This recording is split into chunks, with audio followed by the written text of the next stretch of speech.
Bonjour à tous, je m'appelle Jérémy de la chaîne Jérémaï et ceci est un épisode un petit peu particulier. Ce n'est pas un épisode de podcast comme je fais d'habitude.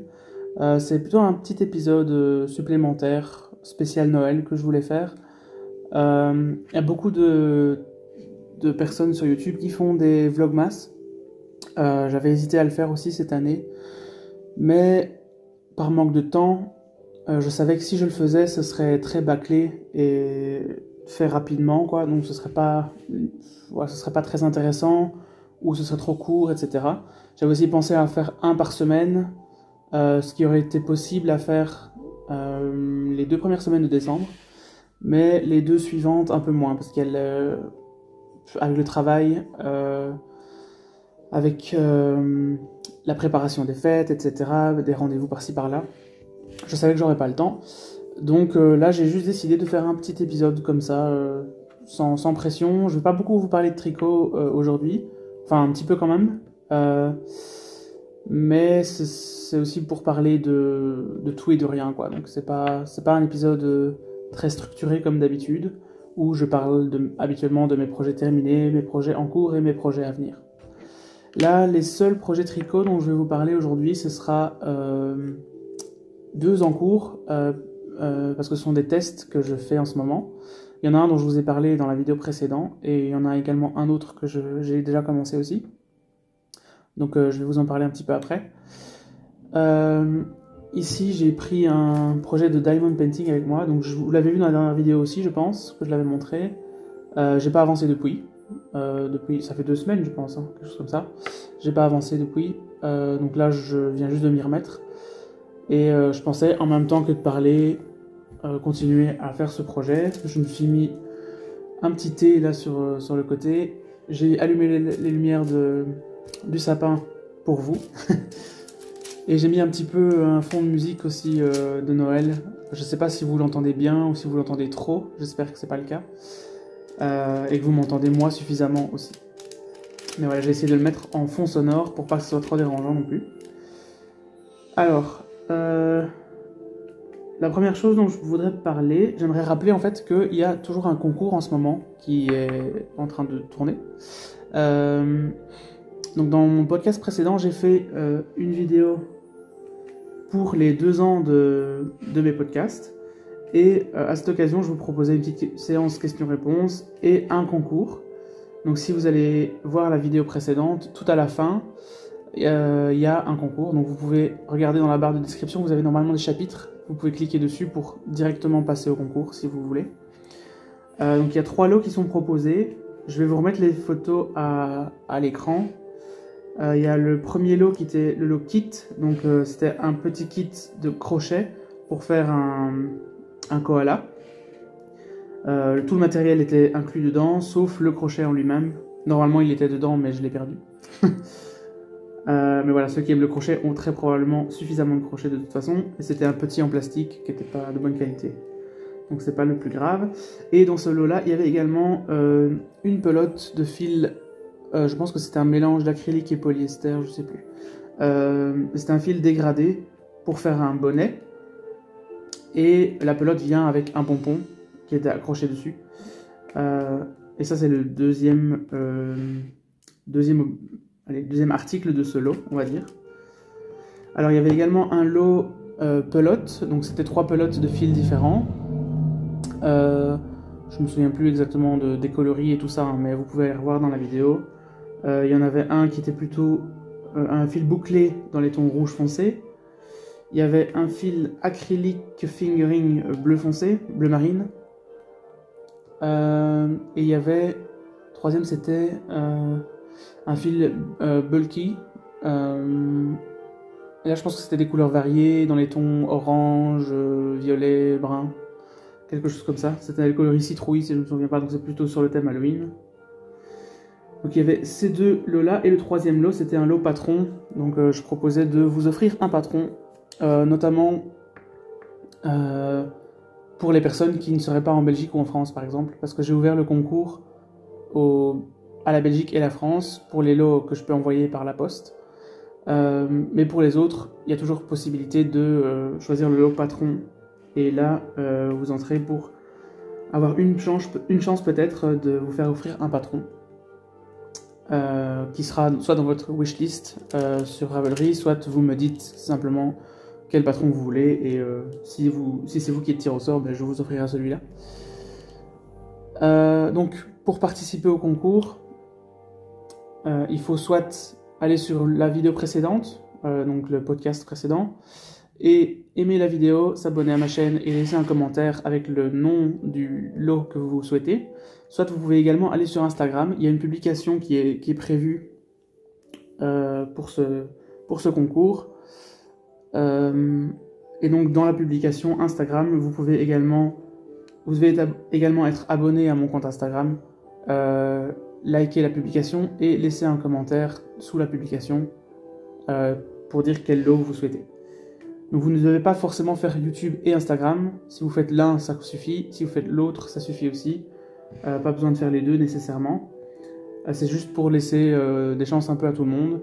Il y a par exemple des personnes qui sont sur YouTube mais qui ne sont pas abonnées à mon compte Instagram parce qu'ils n'ont pas l'application ou autre. Et il y a des personnes qui me suivent sur Instagram qui ne regardent pas forcément mes vidéos YouTube non plus. Donc voilà, je voulais laisser un peu de chance à tout le monde. J'avais à la base dit que je ferais le tirage au sort dès que j'aurais atteint les 1000 abonnés sur ma chaîne. Au final, je sais pas si je vais y arriver avant la fin de l'année. Donc, si j'y arrive avant la fin de l'année, ce sera à ce moment-là que je ferai le tirage au sort. Si pas, je pense que je ferai le tirage au sort peut-être quelques jours avant Noël, genre aux alentours du 20-21. Je pense que c'est un week-end à ce moment-là, donc j'aurai le temps. Si j'ai pas atteint les 1000 abonnés d'ici là, je le ferai le 20 ou 21 décembre. Donc comme ça, vous savez que vous avez jusqu'à cette date pour participer. Donc ne mettez pas de commentaires pour les patrons, enfin pour les lots, pardon, sous cette vidéo-ci. C'est dans la vidéo précédente. Je vous mettrai un lien, je vais essayer de le mettre juste ici au-dessus. Si vous êtes sur le téléphone, si vous êtes sur la télé, il faudra aller dans la description, mais je le mettrai aussi. Je mettrai peut-être même un commentaire épinglé ou quelque chose, mais comme ça vous savez. Voilà, ça c'est fait. Je vais vous parler un petit peu aussi de mes projets en cours. Donc comme je vous disais, j'ai deux patrons que je suis en train de tester en ce moment. Donc la semaine dernière, je vous ai dit que j'allais tester le patron Harden Pullover de Rastus Sue. Si je ne me trompe pas, je ne sais pas trop comment on prononce son nom, mais je pense que c'est ça. C'est un patron de pull unisexe en torsade complètement. Enfin, il y a des torsades et du point de blé, si je ne me trompe pas. Je vais vous mettre une photo du patron juste là. Alors, je vous avais dit dans la vidéo précédente que j'allais faire ce patron avec de la Drops Lima en couleur brun chocolat, comme ça. Au final, ce ne sera pas le cas, parce que, je vous explique, je me suis inscrit pour tester deux patrons en même temps, en pensant que j'allais seulement être sélectionné pour un des deux. Et j'avais uniquement la Drops Lima, que peu importe quel patron j'allais être choisi, j'aurais tricoté celui-là en Drops Lima.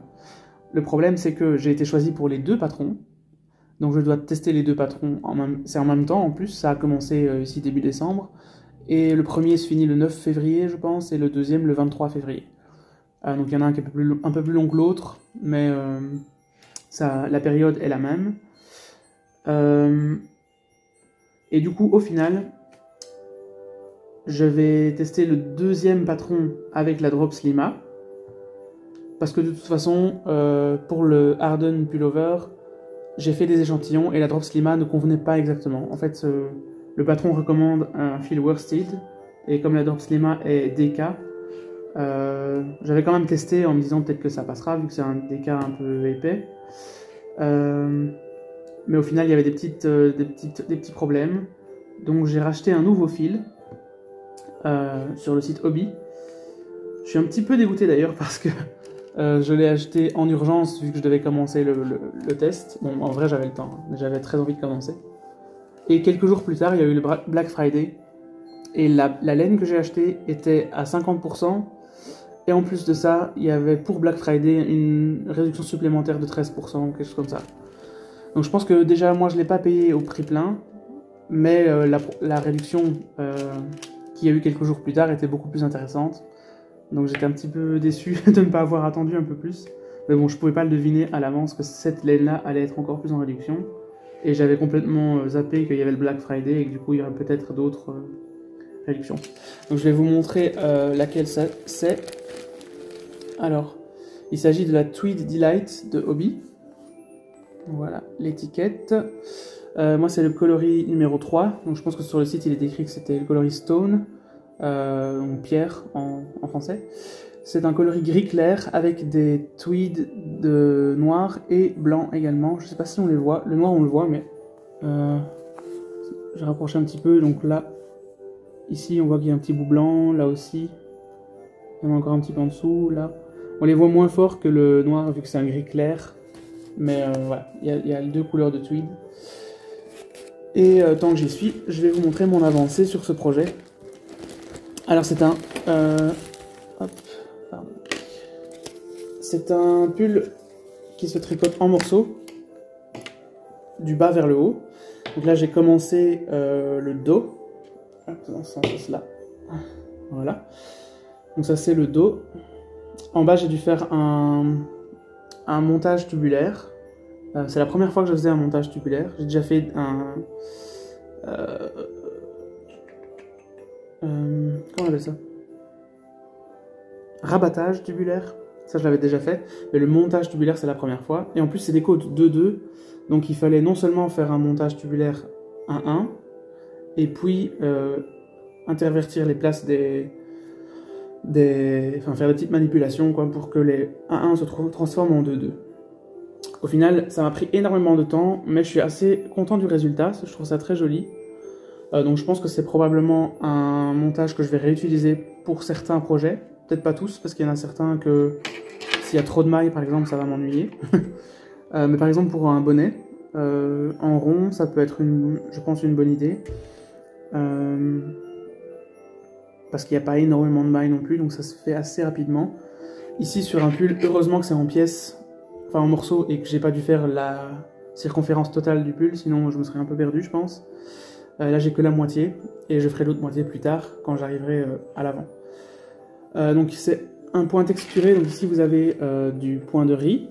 Ici on a une torsade en tresse, enfin une petite torsade, une grande et une petite. Pareil de l'autre côté. Et au milieu ce sont des torsades en losange comme ça. Je sais pas si vous voyez bien. Hop. Voilà à quoi ça ressemble. Donc j'ai pas avancé énormément parce que j'ai eu des soucis au niveau de l'échantillon. Puis ensuite, comme j'avais un autre patron à tester également, j'avais avancé sur celui-là et j'avais laissé celui-ci de côté. Donc c'est pour ça qu'il n'est pas très avancé. Je vais attendre avant de vous montrer le deuxième. Je vais d'abord continuer un petit peu le diamond painting et discuter en même temps. Alors en ce qui concerne la période de Noël, cette année je ne fais pas de cadeau de Noël en tricot. Simplement parce que je savais que je n'aurais probablement pas le temps. Et à chaque fois que je me dis je vais faire ça pour Noël, je le finis jamais à temps. Enfin si je fais uniquement un seul cadeau de Noël, j'arrive à le terminer à temps. Mais si j'en ai plusieurs à faire, je les finis pas.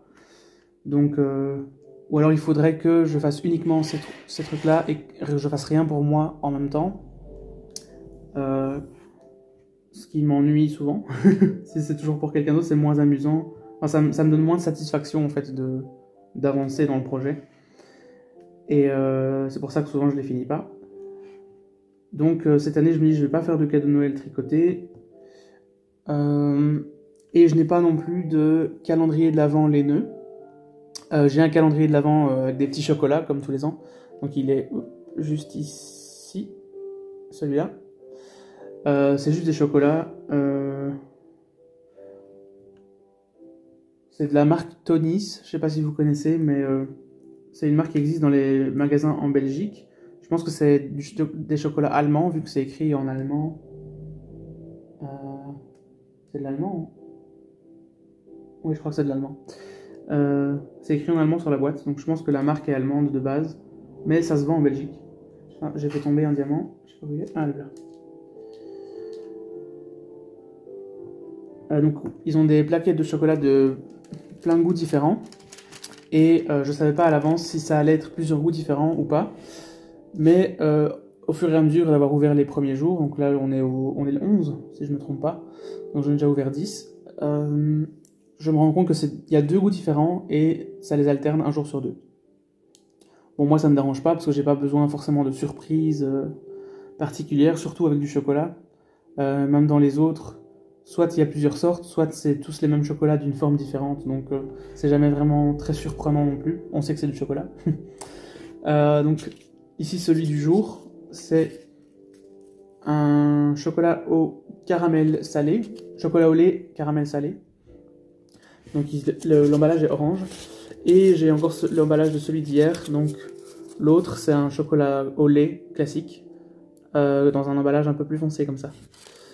Donc c'est les deux seuls qu'il y a dans le calendrier, et un jour sur 2, ça alterne, c'est un puis c'est l'autre. Il y a une fois où j'ai eu 2 jours de suite le même, et puis les 2 jours suivants encore le même. Donc au final, j'ai le même nombre de chocolats différents, mais je sais pas si c'était une erreur, ou si c'était prévu ou pas. Et du coup c'est juste un petit chocolat comme ça avec un médaillon brisé. Je sais pas si ça signifie quelque chose en particulier vu que c'est écrit en allemand sur la boîte, je n'en sais rien du tout. En tout cas le chocolat est bon et c'est ce qui compte, soyons honnêtes.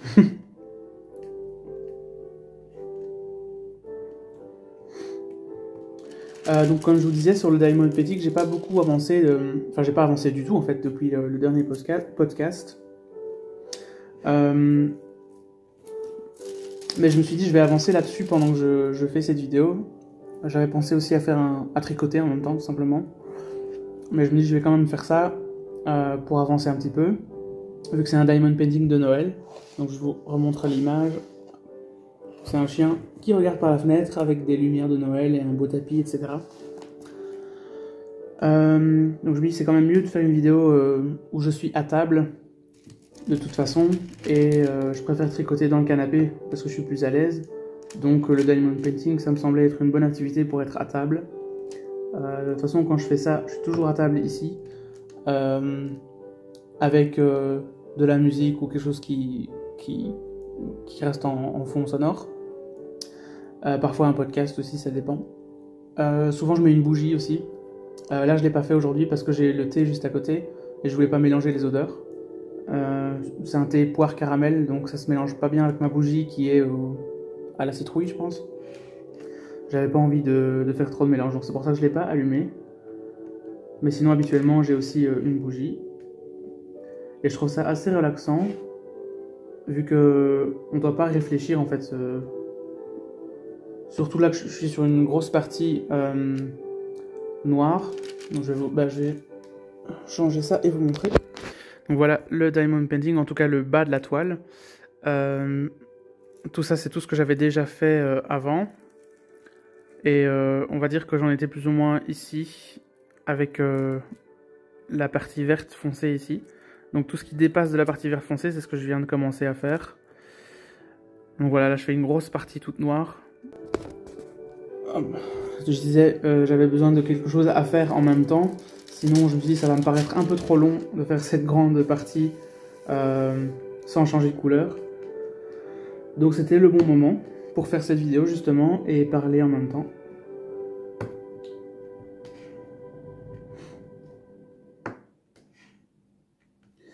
La raison pour laquelle je n'ai pas de calendrier de l'Avent laineux, d'ailleurs c'est aussi en partie pour ça que j'ai pas fait les vlogmas, parce que je me dis c'est plus intéressant de montrer beaucoup de tricot et de laine et tout ça. Donc à part le fait de tricoter et d'avancer sur mes projets, j'aurais pas eu grand chose à vous montrer dans les vlogmas. Mais du coup je n'ai pas acheté de calendrier laineux pour une raison financière simplement. Je sais qu'il en existe du commerce qui sont un peu plus abordables, mais ça ne tentait pas plus que ça. Et les calendriers des teinturiers, teinturières, etc. Déjà, il faut les précommander longtemps à l'avance, ce que je n'avais pas fait du tout. Et c'est un peu plus cher. Et moi, cette année, elle a été placée sous le signe des dépenses, déjà. Au milieu de l'année, moi et mon compagnon, on a fait un prêt pour une nouvelle voiture. Donc là, on rembourse le prêt.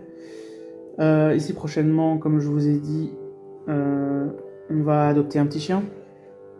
Donc il fallait déjà, vu qu'on le prend dans un élevage, on avait déjà la somme de base à investir, à mettre, plus tout ce qu'il fallait acheter, les croquettes, la gamelle, les laisses, longes, tout ça, tous les accessoires qu'on a besoin, le panier, etc. On a également acheté un nouveau meuble. En fait, on avait une bibliothèque dans le salon, juste à côté de la télé, mais c'était une bibliothèque ouverte, avec beaucoup de babioles dessus, on va dire, et des livres, etc. Mais ça fait pas du bordel, parce que c'était quand même bien rangé dans l'étagère, mais ça fait trop de petites choses que le chien pourrait attraper, mordiller, faire tomber, etc. Surtout que le meuble n'était pas super stable parce qu'il était assez fin. Donc là on a changé, on a pris une bibliothèque plus grande et plus stable avec des portes devant, comme ça on peut la garder fermée. Il y a une partie de la porte qui est vitrée sur le haut, donc on peut quand même avoir une vue d'ensemble de ce qui est à l'intérieur comme avant, mais il y a une partie sur le bas du coup qui est fermée, comme ça tout ce que le chien peut mordiller en soi c'est le meuble en lui-même et pas ce qu'il y a à l'intérieur quoi. Parce qu'il y a tous mes livres du coup à l'intérieur que j'ai pas trop envie d'abîmer. Il y a tous des Blu-ray aussi de films et de séries, des petits souvenirs qu'on a achetés à gauche à droite dans nos voyages, etc. Donc on voulait pas trop que ça soit abîmé. Et ici, à côté du sapin, en dessous des calendriers de l'Avent, là il y a en fait un meuble Ikea classique, les Kallax là, en bloc. Donc on a 2 meubles de 4 blocs chacun, donc ça fait 8 blocs en tout, 4 en bas et 4 au-dessus. Et pareil, là aussi il y avait beaucoup de petits objets. Là c'était principalement du bordel, je l'avoue. Dès qu'on savait pas où ranger quelque chose, on le foutait dans ce meuble-là et on n'en parlait plus. Du coup, on a acheté des portes pour mettre dans ce meuble-là et des paniers pour mettre en dessous. Comme ça, rien n'est à portée du chien directement. Lui, il ne sait pas tirer le panier ni ouvrir la porte, donc nous, on peut le faire facilement et toujours avoir accès aux objets dont on a besoin, mais lui ne saura pas le faire, et c'est ce qu'on voulait. C'est comme les jeunes couples qui ont un enfant et qui mettent des sécurités enfants partout, quoi. Là, c'est un petit peu pareil, on a dû changer un meuble pour en avoir un avec des portes et rajouter des portes et des paniers dans un meuble existant qu'on avait. D'ailleurs, je peux vous le montrer. Hein. Voilà du coup à quoi ça ressemble. Donc avant, il y avait simplement les blocs sans les portes là au-dessus et sans les paniers en dessous. C'était ouvert directement. Donc c'est beaucoup mieux comme ça. Déjà, c'est plus joli parce que ça a l'air plus rangé. Déjà, ça, c'est déjà pas mal. Et en plus de ça, c'est plus pratique pour l'arrivée du chien, quoi. Donc, ces meubles-là aussi, ça a coûté un peu d'argent. On a dû changer les pneus de la voiture parce que comme je vous disais, on a acheté une nouvelle voiture en juillet. Mais c'était des pneus été qui étaient dessus, donc là, on a dû changer pour des pneus hiver et ça nous a coûté pas mal. Surtout que c'était pas une dépense qu'on avait prévue à la base. Donc on a dû piocher dans les économies qu'on avait faites pour pouvoir payer ça. Donc d'office, niveau financier, en fait cette année c'était, disons, on n'est pas pauvre, hein, on s'en sort bien, mais on avait beaucoup de dépenses déjà à faire. J'ai déjà acheté beaucoup de laine aussi dans les salons, enfin je trouve, pour ce que j'achète habituellement, en tout cas c'était un peu plus cette fois-ci, dans les salons laineux que j'ai fait, que j'ai commandé en ligne tout simplement. J'avais déjà commandé pas mal, à gauche à droite ces derniers mois. Donc oui, un calendrier de l'Avent en plus, ça aurait été un petit peu trop, et de toute façon, je ne pense pas que, enfin je ne me trouve pas moins heureux non plus de ne pas en avoir un. J'en aurai peut-être un l'année prochaine ou une autre année ou quoi. Mais personnellement, je préfère acheter de la laine et savoir ce que je vais faire avec. Ou acheter de la laine parce que je la trouve belle et que j'ai envie d'en faire un projet.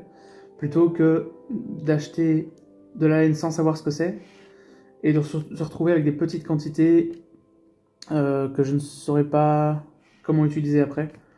Donc je dis pas que j'achèterai jamais de calendrier de l'Avent laineux, c'est possible que je le fasse dans le futur, mais voilà, c'est pas forcément quelque chose dont j'avais absolument besoin, donc ça m'a pas du tout dérangé de ne pas en acheter, quoi. Tout ça pour dire ça.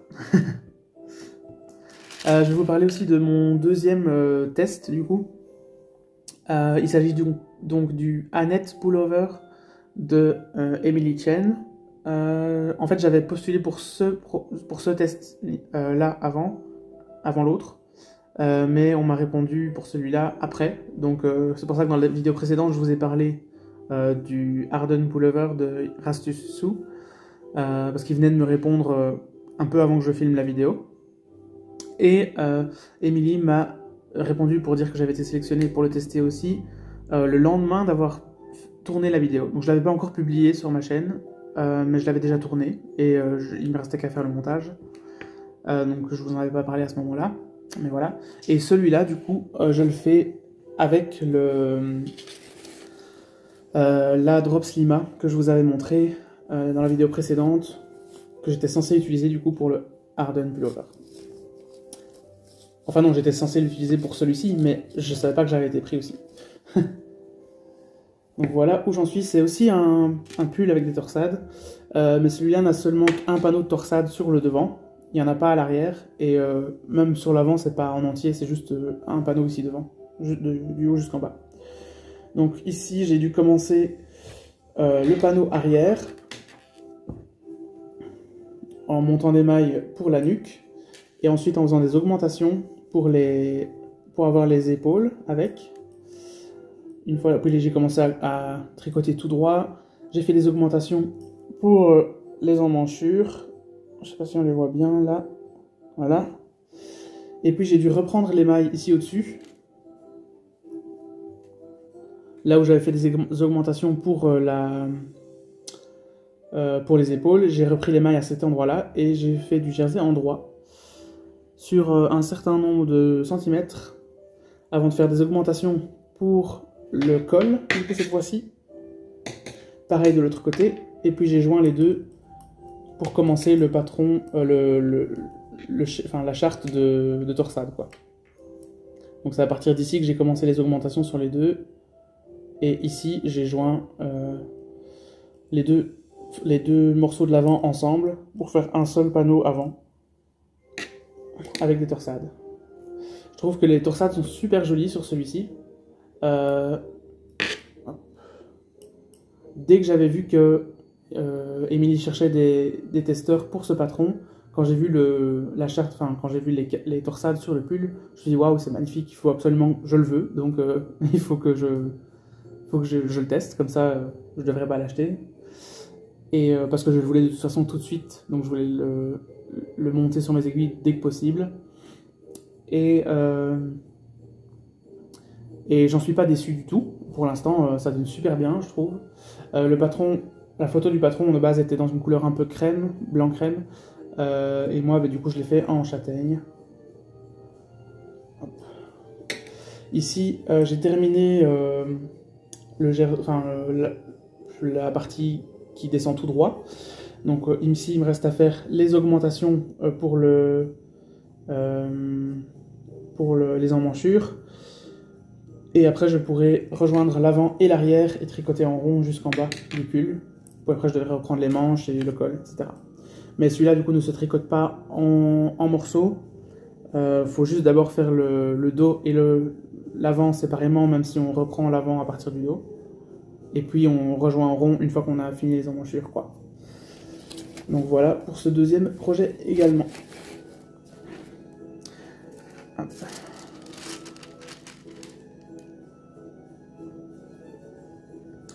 Alors du coup, comme j'ai dit au tout début de la vidéo, je ne vais pas beaucoup parler de tricot en plus de ces deux projets-là. Premièrement parce que j'ai principalement avancé sur ces deux projets-là et que j'ai pas fait grand-chose d'autre sur le côté. Et deuxièmement parce que je vais garder ça pour le podcast de la fin de ce mois-ci. Sinon, si je vous dis tout maintenant, j'aurai plus rien à dire à ce moment-là. Je ne pense pas que j'ai un projet terminé depuis la fois dernière. Il me semble que les mitaines, je les avais déjà finis. Normalement, je les avais déjà finis, les mitaines pour mon copain. Donc depuis celle-là, j'ai pas terminé de projet. Donc, de toute façon, j'en avais pas à vous montrer. Mais d'ici le prochain podcast, fin du mois, j'aurai au moins un projet terminé. Peut-être 2, si vraiment je suis motivé et que j'avance bien. Donc on verra. Mais je vous en parlerai à ce moment-là du coup.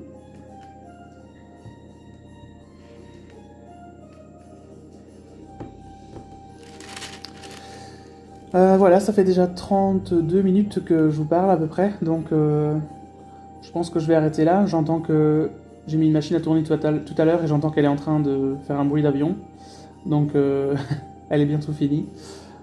Je vais aller la mettre sécher et après je vais continuer le diamond painting tranquillement. Je vous montrerai mon avancée du coup dans 2-3 semaines dans le prochain podcast, si j'ai bien avancé d'ici là. Si pas, ce sera pour la fois prochaine. Clairement, je l'aurais pas terminé pour Noël. Hein. Je suis encore qu'au début. Ça prend tellement de temps. Je suis même pas encore au quart. Donc je pense que je vais le traîner toute l'année. Et il sera fini pour le Noël de l'année suivante. Enfin, de l'année 2025, quoi. Ce serait déjà pas mal, je pense. Voilà. Je vais m'arrêter là pour aujourd'hui. Je vous souhaite de très bonnes fêtes, parce qu'on ne se reverra probablement pas d'ici là, sauf pour annoncer le tirage au sort pour le concours. Sinon, je vais pas refaire de vidéos vraiment longues comme celle-ci d'ici là. Donc, je vous souhaite de très bonnes fêtes. Passez beaucoup de temps avec votre famille, vos amis, tout ce que vous voulez, vos animaux de compagnie, tout ça. Et je vous dis à la prochaine. Et d'ici là, bon tricot. Salut!